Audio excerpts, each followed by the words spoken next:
GOP-dominated House voting to expel two young Democratic lawmakers because they had taken part in a gun control protest.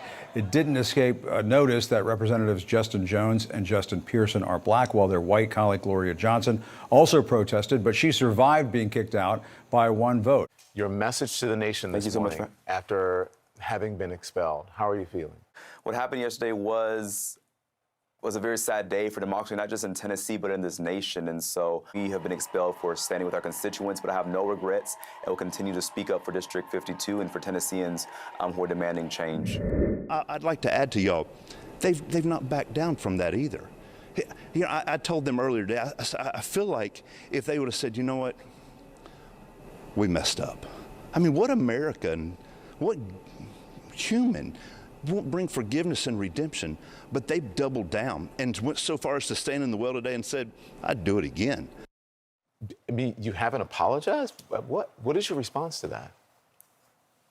I mean, I think Representative Faison needs to reflect on his own actions as a representative.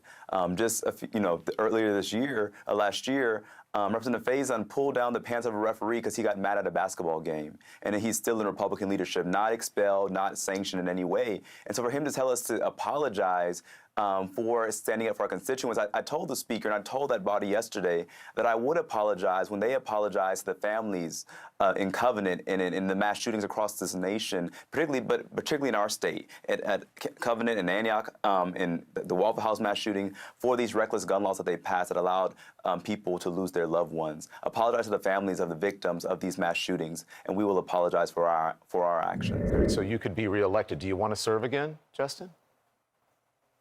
I mean, definitely. I think what happened was a travesty of democracy because they expelled the two youngest black lawmakers, which is no coincidence, from the Tennessee legislature because we are outspoken, because we fight for our district. And I would, want to continue to do that, and whether I'm inside the chamber or outside the chamber. Because what we saw in Tennessee yesterday was an attack on democracy and a very overt racism. As you can see, that the two youngest black lawmakers were kicked out, but our colleague, my dear sister Gloria Johnson, a white woman, was not. And we see clearly, the nation has seen clearly what is going on in Tennessee. Yeah, listen, to say there's a double standard, some people may sort of speculate about it, but I think it is obvious considering that the two black members who were men, right, were expelled, but the white woman was not. What do you want to say to that? Speak more, please.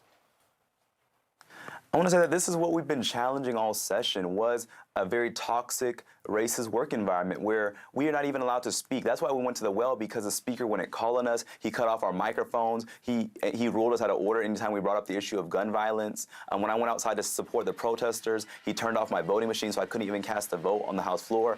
I mean, this is what we've dealt with all session. And yesterday, the nation was able to see that we don't have democracy in Tennessee, particularly when it comes to black and brown communities. If the Nashville City Council next week wants to appoint you as an interim representative to your district, you would do it?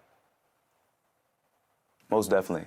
Fighting for the future. I'm 27 years old, fighting for the future that I want to live in, that I want my children to live in.